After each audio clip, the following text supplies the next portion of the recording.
It's Shana with the Yoga of War podcast, here today to talk about the Gaza prosperity plan that Trump unleashed on the world yesterday. What a bombshell.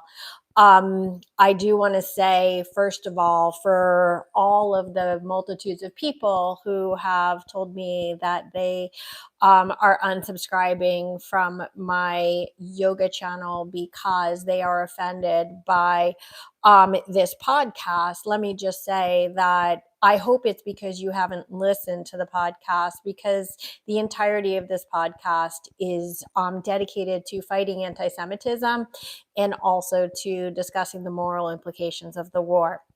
And so I hope that most of you are here with an open mind. I always try to keep one, but for all the wonderfully vile and threatening messages I get all day, I'm here to say, I'm here to stay. That being said, as I spent yet another day deleting offensive remarks from my social media accounts, let me just go on record as saying that for everyone who reflexively points and screams Trumpy, Trumpy, whenever I support one of Trump's policies, I just want to note that none of those people pointed or screamed Biden-y, Biden-y when I reposted what I viewed as his favorable policies. I have nothing against MAGA Republicans or against staunch Democrats. I'm a registered independent and an independent thinker. So for those of you who think that it's some sort of insult to call me a Republican, I don't take it as an insult, though it's not true. And why, people are so vehement about I have to agree with everything that they agree with, otherwise I am a horrible person. That also begs the question of where we're headed as a society. That being said, I personally believe in bipartisanship and civil discourse. These are two ideals that seem to be relics of the past for all intents and purposes. If I love or hate a policy, it does not mean that I love or hate the policymaker. It means I try my best to keep an open mind, and these are my thoughts on Trump's plan for Gaza. I hope you'll listen with an open mind and agree or disagree. I hope you choose to be respectful in your comments and replies, or you will be deleted. That being said, I want to preface this conversation by saying that when the ceasefire for hostage deal came out, I had some strong reservations. And in fact, if you listen to my commentary on that one, you'll see that I was fairly upset with Trump, although I had a feeling there might be more to this deal than meet the eye. Met the eye.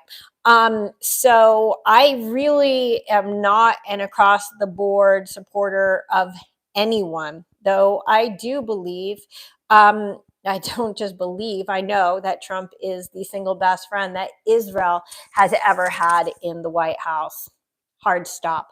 So as an Israel supporter, I pay an awful lot of attention to his policies and statements. And that is what today's discussion is going to be about. So it's funny how this current news cycle, particularly when it comes to Israel, seems to change by the minute. The things that I and probably everybody else said about the ceasefire deal about 2 weeks ago, 3 weeks ago now, are almost moot. Everything just changed. And if you don't know how it changed, I'm going to be discussing that today, the implications behind it, and perhaps what we could expect from it. I do not have a crystal ball, so this is all just my personal thoughts and observations.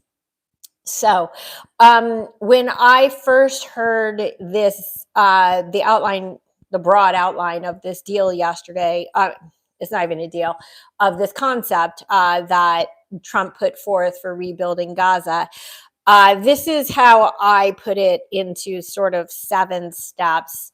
The first step is every single hostage home. Okay, this is so very, very, very important. We still have 79 hostages in Gaza. Okay. Um, I think that we believe approximately half of those are still alive. Regardless, they all have to be brought back. And they have to be brought back before anything else happens in Gaza. And so I believe that this concept of rebuilding is predicated first on bringing all the hostages home. Okay, number one. That includes the live and the deceased, so they could be brought home for respectful burial as needed. And for the ones who are alive, as we've witnessed in the last couple of weeks, this is so imperative. And we saw how wonderful, but also heartbreaking and difficult these hostage releases have been. It's so important that we get every single one home. Yes, that includes the man and the young men.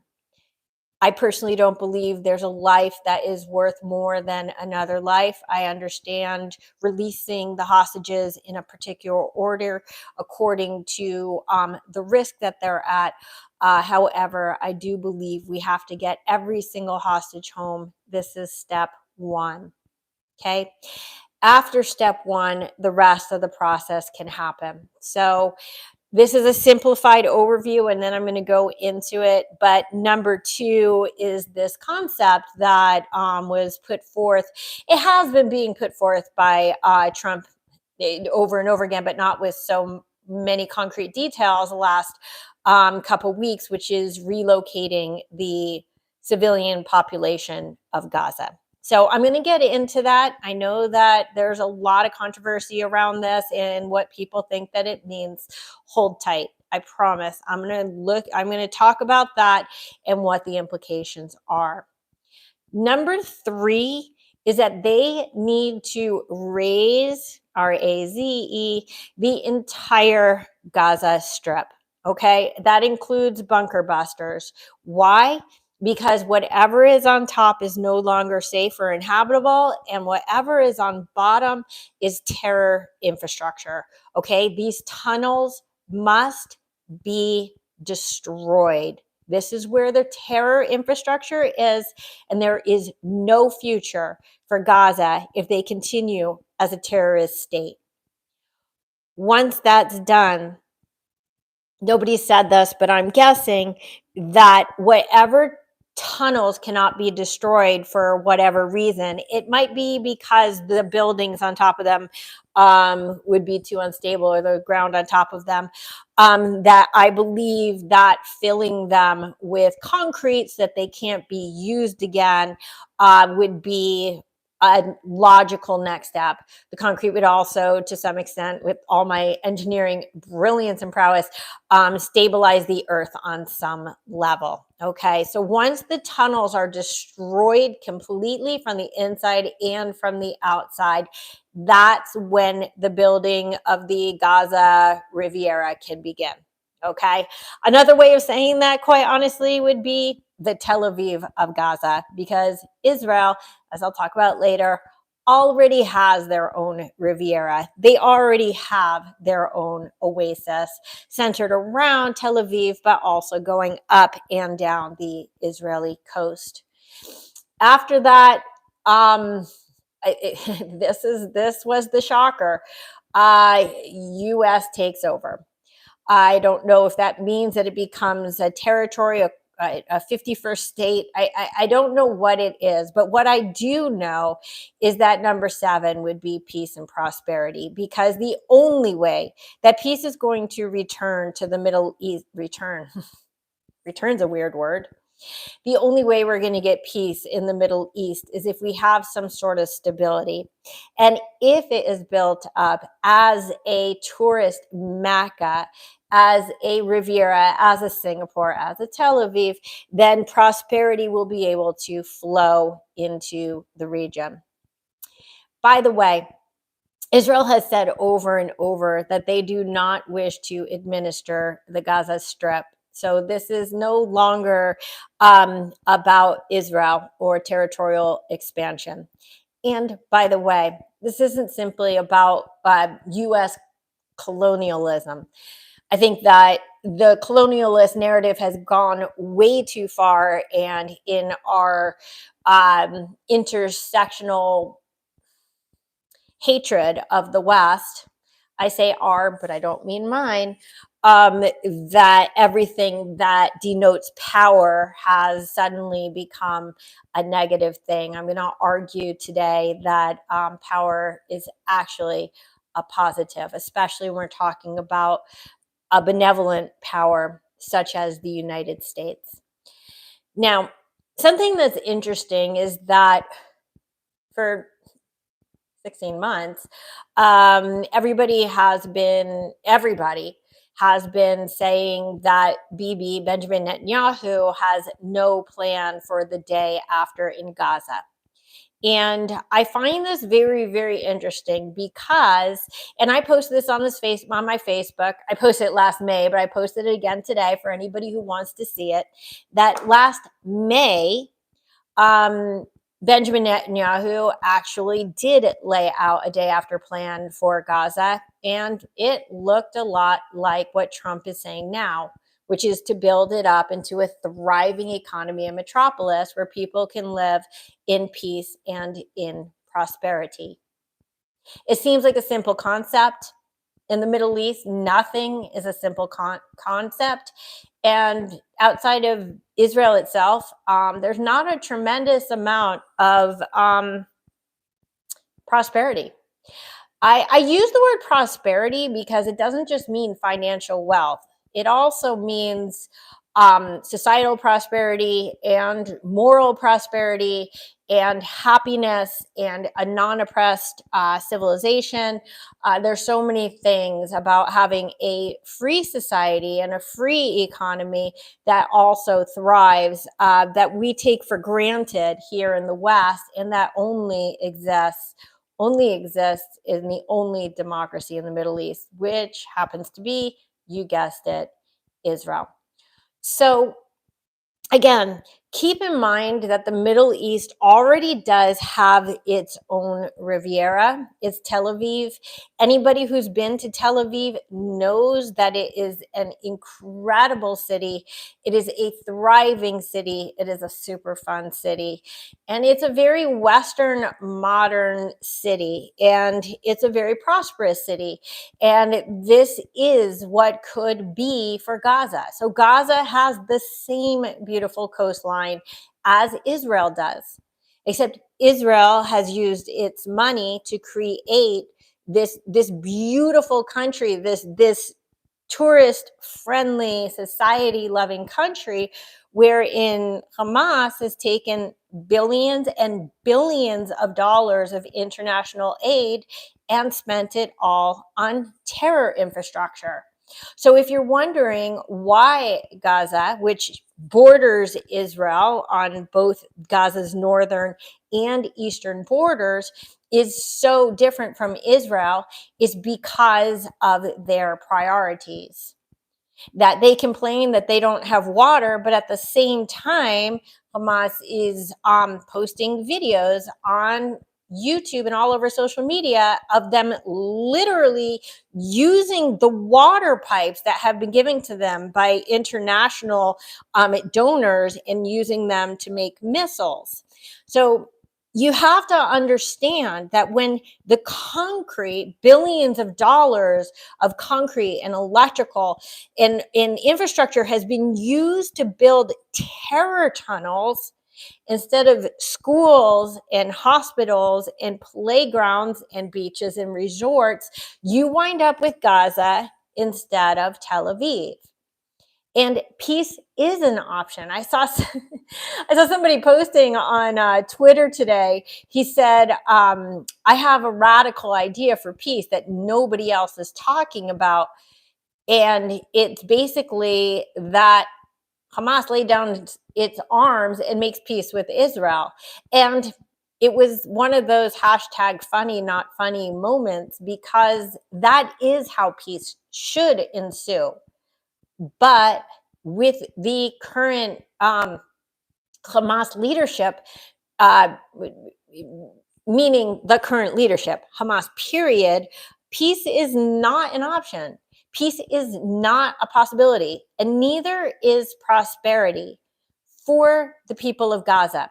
Okay, we're not talking about the people of Israel here. The only way that Israel is going to benefit from this is not having terrorists on their southern, well, it's their southern western border, like little corner of the southwest Israel. And so ultimately, this plan, more than anything, creates a future for Gaza.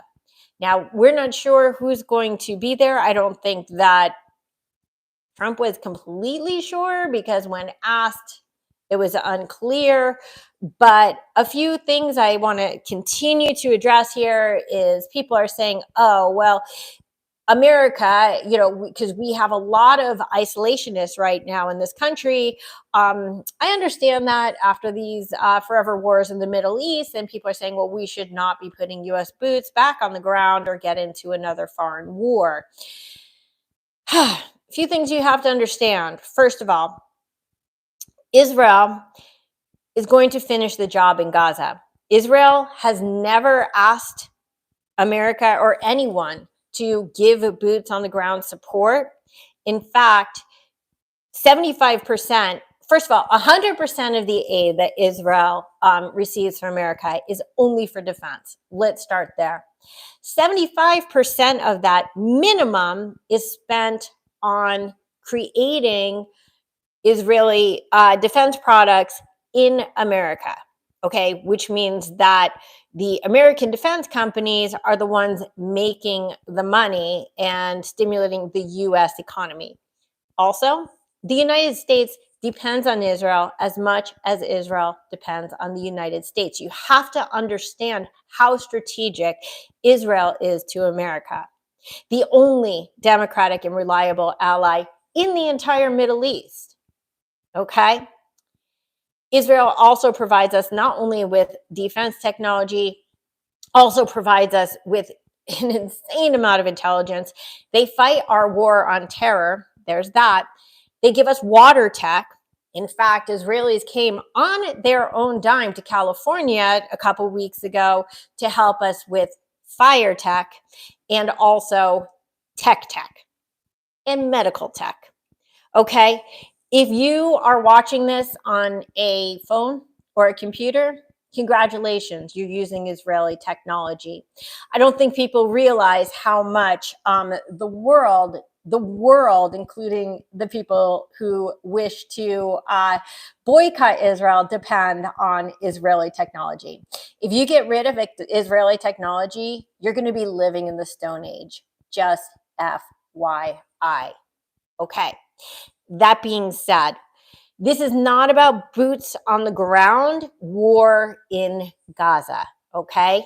But different from what happened with Biden, who was constantly pulling support from Israel, our staunchest ally, Trump is going to let Israel, I'm guessing, this is all my crystal ball stuff, finish the job in Gaza. That means he will give them whatever they need to make sure that we get all the hostages back and that Hamas is no longer in power, so that we have a safe and secure border between Israel and Gaza.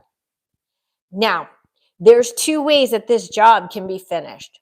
The first one is with the current ceasefire deal, which, quite honestly, is much more favorable to Hamas than it is to Israel.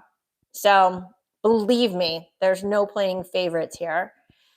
To have 33 Israeli hostages released, at least 8 of whom are deceased, in exchange for approximately 2,000 Hamas terrorists, many serving life sentences, and they're felonious with blood on their hands.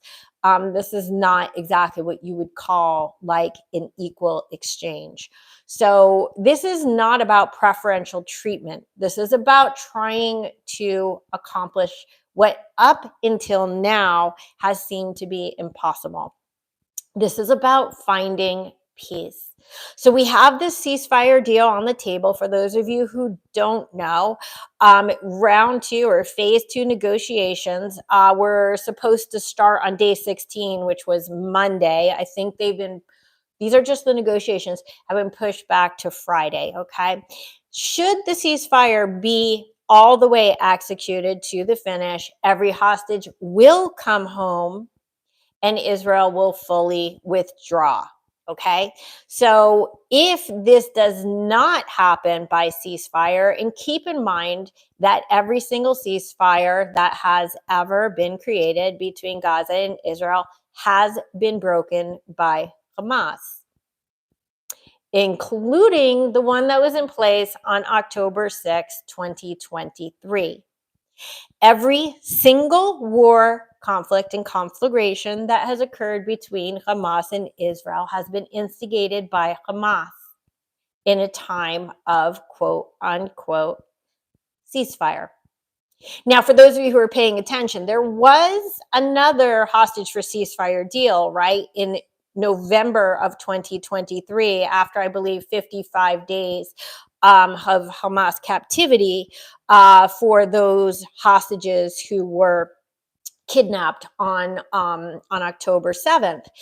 And they did not make it through the full, I think it was a 6-week deal, if I remember correctly, because Hamas broke the terms. Again, now, there's a lot of, I think, optimism now that with Trump in power, Hamas is taking note and they may actually make it through the whole deal. That remains to be seen. But if they don't, Trump is saying flat out he will give Israel everything that they need to finish this job. Unlike Biden Harris, who kept pulling back and pulling back arms from Israel, our staunchest ally, not only in the Middle East, but quite honestly, if you know anything about international relations, in the world. There's that. So we're not talking U.S. military boots on the ground. And will there be taxpayer money involved? Well, I mean, anytime the country does anything, there's going to be taxpayer money involved. So yes, but you have to ask, what are you getting in return? And I previously already mentioned that you have a staunch ally in the Middle East. That also means that you could use Israel, as a base. That it's really sort of like this. It's the eye of the storm, is what it is, and all the tech that we get from them. You could rewind if you missed that part. They are integral to U.S. Life and security. Okay. That being said, listening to yesterday's conferences with Trump and Netanyahu, I have to say one of the things that impressed me the most was that Trump was talking like an actual ally talks about an ally.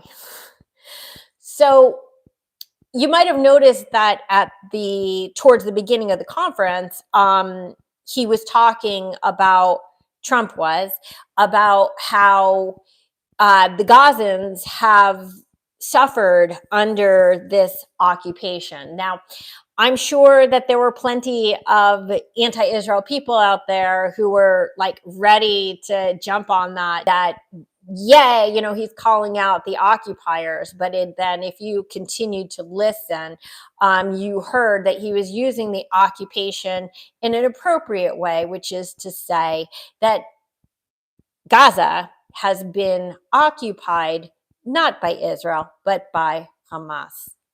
Hamas is the one that is holding its own civilization captive, that is holding its own civilization hostage to its sadistic terrorist whims. So, this is how friends talk about friends. And if you listened also, so much of what Trump said was about building a better future for the people of Gaza. In fact, most of this was about building a better future for the people of Gaza, not of Israel. Okay? So this is important to keep in mind. When Biden would talk about Israel, I've said this before, but he undermined Israel at the very same time as he tried to defend them. And in so doing, he undermined his own credibility. For example, he would say, we support Israel in this just war on terror, but they're killing too many people. Or, we know that Israel is trying to do what it can to provide aid, but everyone in Gaza is starving. And he would put in these buts that A, weren't true, and B, undermined his own credibility. Not only did it undermine Israel, I mean, that too, but why would somebody take somebody seriously who's saying on one hand, I support this nation, but on the other hand, I think that this nation is really bad. So what does that say about him? So Trump is being consistent in his messaging. So Trump is getting very, very consistent. I haven't heard Trump once undermine Israel or undermine Israel's attempts to mitigate civilian casualties and damage, which they have. And that is very well documented for anyone who cares to listen. I know not everybody cares to listen, but if you even listen to the military experts, like people like John Spencer and Andrew Fox, who have been on my show, that Israel has gone so far above and beyond to mitigate civilian casualties. And so we're talking about not blindly defending a friend, but defending them because what they're doing is completely defensible.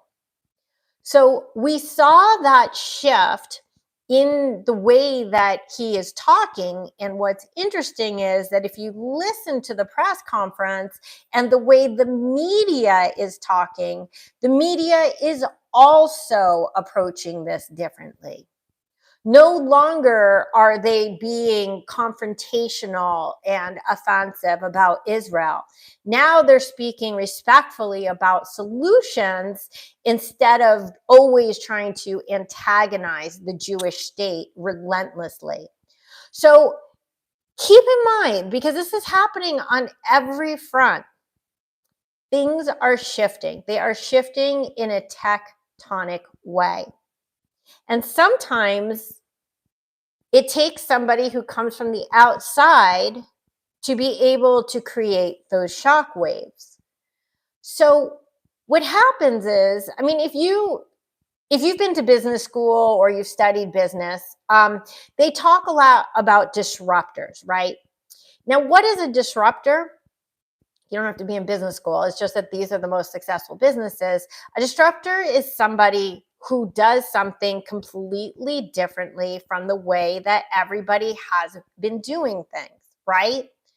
So here we have Trump, and half of the world is like, wow, what he just said was amazing. I'm in that side.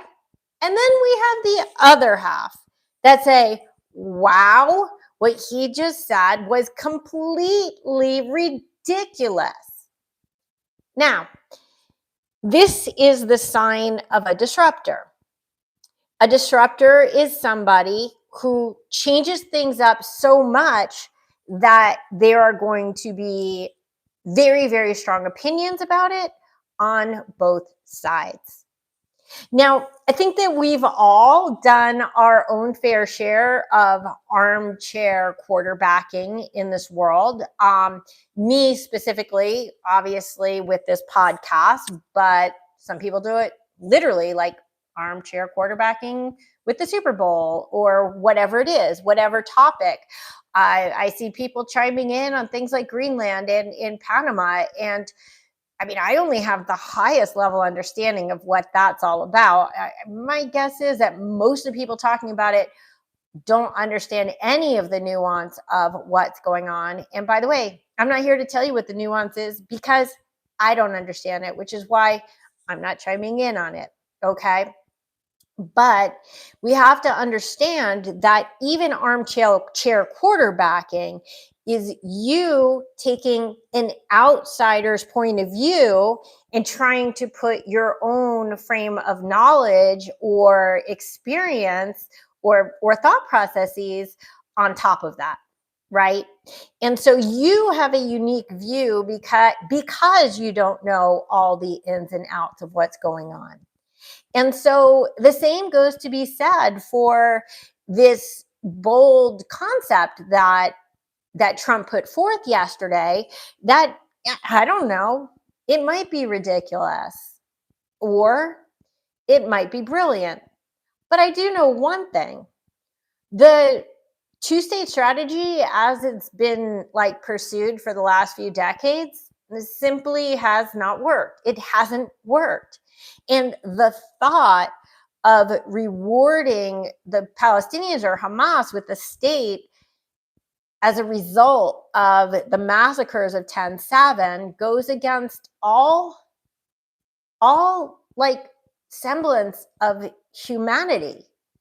And so the two-state solution needs to be reconceived.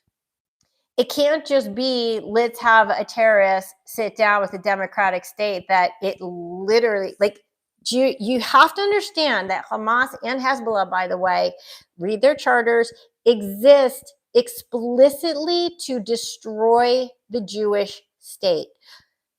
Not to create their own states, but to destroy the Jewish state.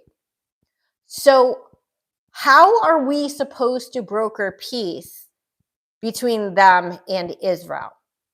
Keep in mind, Israel made peace with Egypt and Jordan, okay, two other border countries, and had normalization agreements with like the UAE and Bahrain and whatever, the Sudan, don't get me started on that one, in Morocco, with the Abraham Accords, which will continue to expand. Now, I want you to keep in mind that the Abraham Accords, when they were proposed, were also considered to be ridiculous and utterly impossible. The thought of any Arab state, much less four, and there will be more. Take my word for it. Trump will bring in more. Probably Saudi Arabia, that's the big gem that they're aiming for, but there will be more.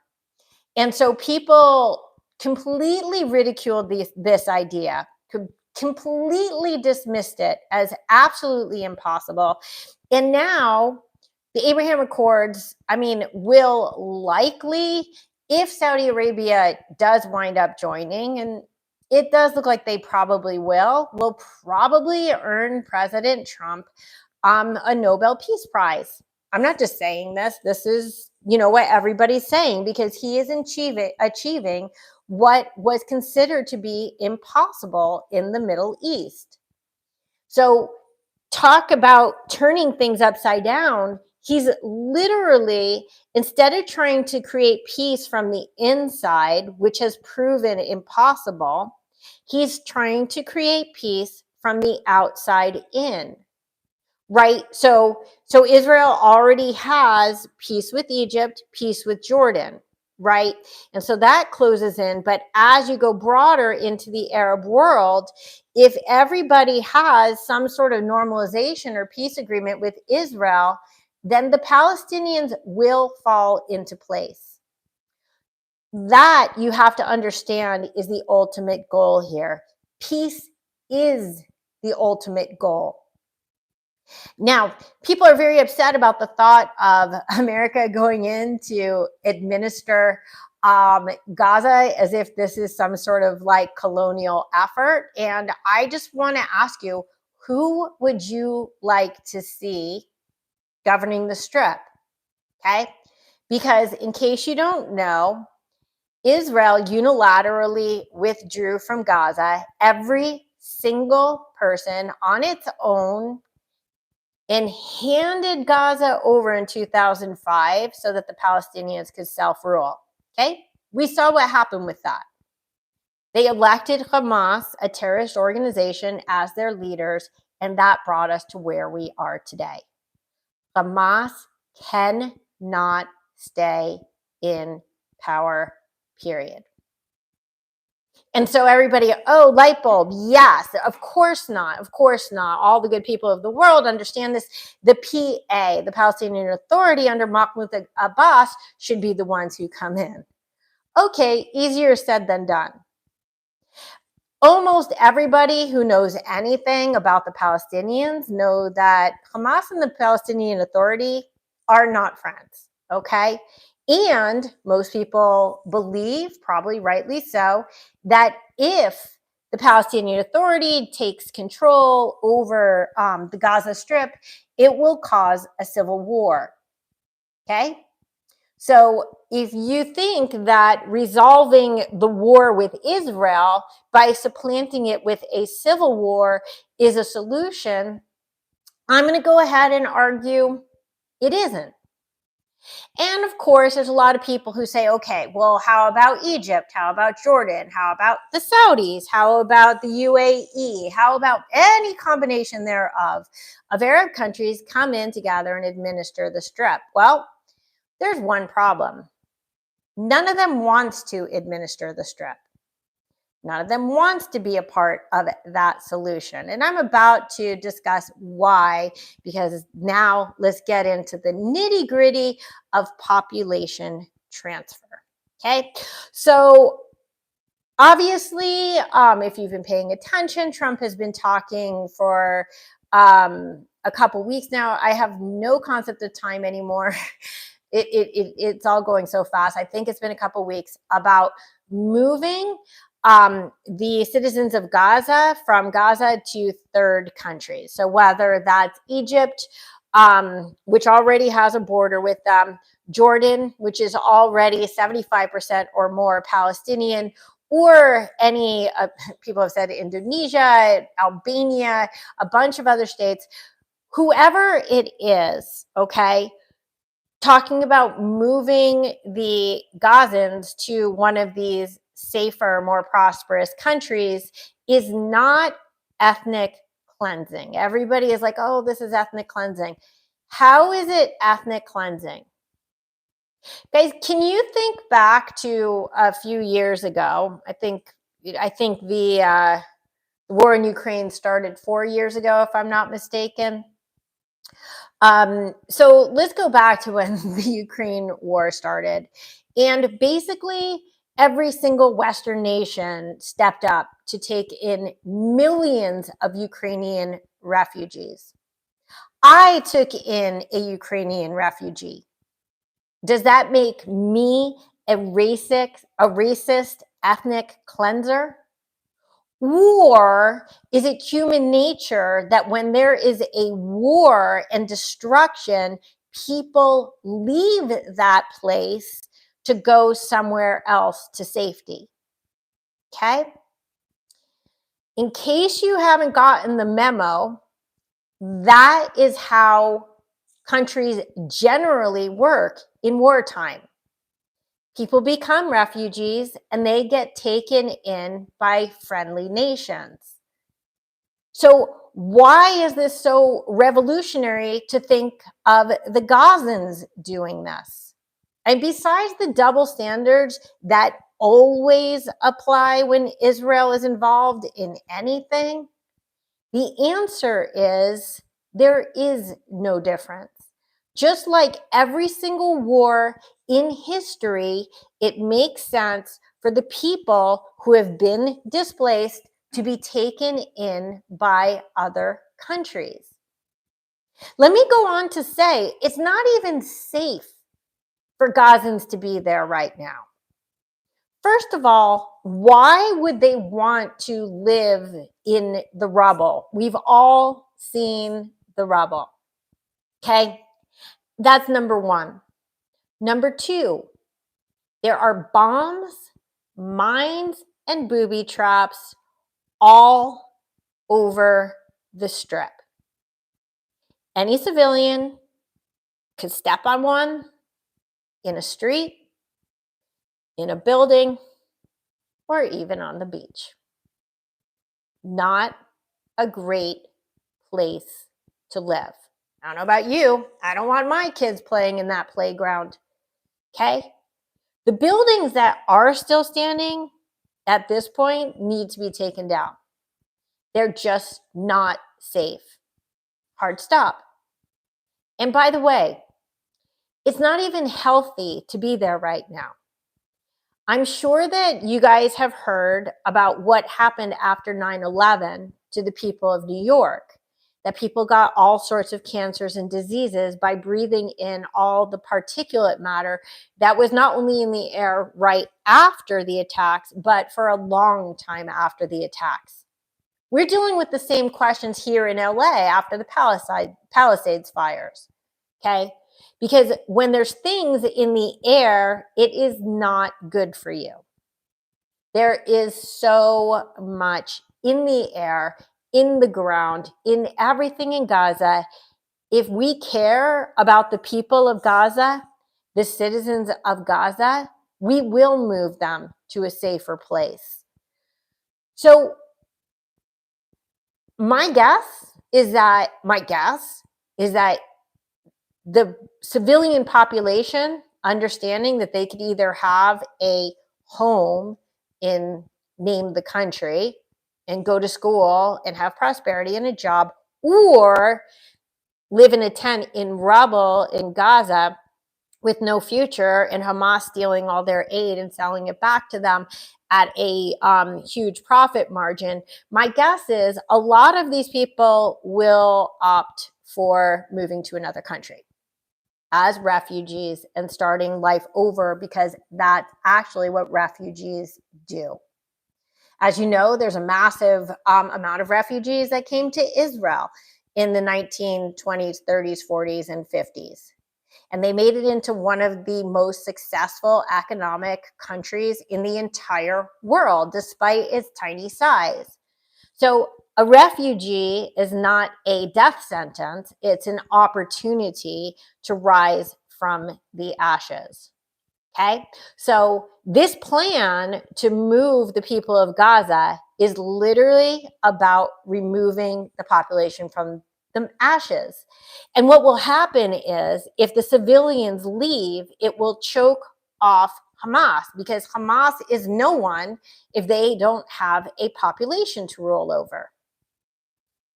And nobody's going to rebuild the strip for Hamas. So here's the problem, and I want you to think critically about this. Nobody wants the Gazans. No one is willing to take them. Again, let's think about Ukraine. Everybody took them. Poland took millions. Germany, America, Canada, every country in the Western world was like, how can we help?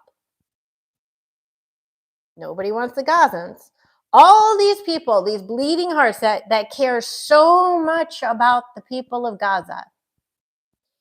Gaza shares a border with Egypt. Egypt has taken 0 refugees since the beginning of the war. Wouldn't you think that if they really cared about these people, they would take them in? What about their good friends in Lebanon or Jordan or Iran? Syria, Iraq, Saudis, UAE, Bahrain. Name the country. 0. Every single one of them combined have taken in 0 Palestinian refugees. Okay, so there's 2 reasons that this might be. One is that the whole Hamas strategy, and this is actually true, and they say it themselves, is to draw in death and destruction so that they can get Western sympathies. And so there is that thought of like, okay, well, let's leave them there so that they can continue to be victims. And therefore, the world will step up to take care of the Gazans and keep sending aid, which Hamas will keep stealing. And the cycle continues.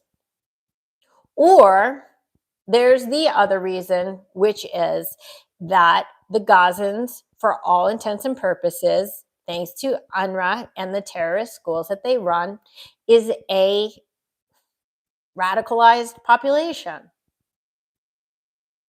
Egypt does not want them because Hamas is part of the Muslim Brotherhood, which will overthrow Sisi. Jordan doesn't want them. Lebanon doesn't want them. Because when they've let them in the past, they've got bitten in the ass. Because wherever the Gazans, the Palestinians of Gaza have gone, unfortunately, they have reaped destruction and they have destabilized the country. I'm not just saying this. This isn't my opinion. Read the history books. So if you're the king of Jordan and your country is being threatened to be overthrown if you take in more Palestinians. Again, remember, 75 to 90% of Jordan is already Palestinian, okay? But if you are being threatened to be overthrown, why would you bring these people in? So all these countries who claim to be on the side of the Palestinians and trying to defend the Palestinians and take care of and look out for the Palestinians, none of them actually wants the Palestinians, okay? Keep that in mind. So where are they going to go?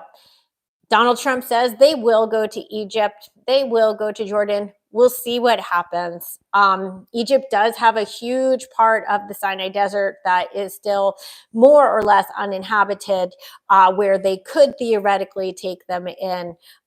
We'll see. We'll see who takes them in. But right now, maybe ask yourself, if this is such an innocent population, why nobody wants them within their borders. Okay? This is a stumbling block that's going to have to be overcome in order for this plan of Trump's to move everybody out so that we could rebuild to occur. Now, keep in mind also that this whole entire plan is predicated on the concept that the international community, America and the international community, are going to come in and pay for the reconstruction of Gaza. Okay? No one is stepping in to help Israel rebuild, by the way. Israel has not asked for help to rebuild, despite the mass destruction that's happened both on 10/7, but also in the north near Lebanon. Israel is taking this upon themselves. Let me remind you that this war was not started by Israel. It was started by the most horrific, barbaric, savage terrorist attack that Hamas unleashed on Israel on October 7, 2023. Okay, so Israel's going to pay for rebuilding their own country because that's how Israel is. They really do step up to take care of themselves, but the whole world is going to come in to rebuild Gaza. Why would we want to rebuild it for Hamas? Why would we rebuild it for the terrorist organization that brought and unleashed all this hell on its own population in the first place? Okay?